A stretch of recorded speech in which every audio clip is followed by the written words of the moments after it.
Ji bo kirîna pêdawîstiyên mala xwe wê seredana vê firojgehê kiriye. Zembîla xwe li gorî pêdawîstiyên xwe helgirtiye. Nadia nava gelek kelûpelan da digera. Lê kê min tiştê got dikira. جالك تأثير مواطني كري يعني مثلا برينجل مثلا دولار صادوسه هو بي تش أرزون بي بس يونو كان يبي بيشتري صادو بيجو تشتاق زيادة بي تأثير جالك مواطني كده نعمناش يعني عم تشاكي بكر في حاجته ما صار هندا بس بروجانية عم بيت قاتلين حتى عم جانا حدا كان جدا أو دولار خارج وهم حسك الدولار جبتها خارجي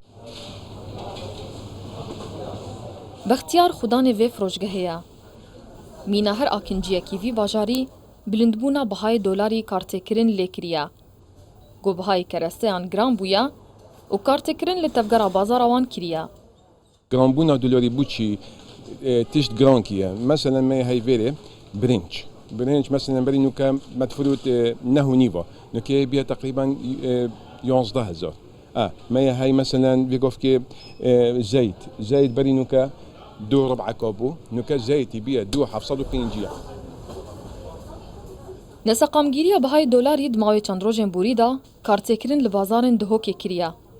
Gol hindek cihan firoşiyar bi tinê roj û saetan dijmêrin. û li hindek cihan xelek neçarin çi tiştên zêde ji pêdiviyên roja ne bikirin. Bilindbûna bihayê dolarî kartêkirin li kelûpelên nava bazaran de kiriye û taybet jî ahên xwarinê. Gotgotina firoşiyaran ji 5 ta 10 sedê ji nerxê hindek keresteyan bilind bûye. Welatî jî didine diyarkirin. Rewşa bazarî ew neçar kirine, tinê pêdawîstiyên xwe yên rojane û yê giring bikirin. Hevrê Recep, Kurdistan 24, Duhok.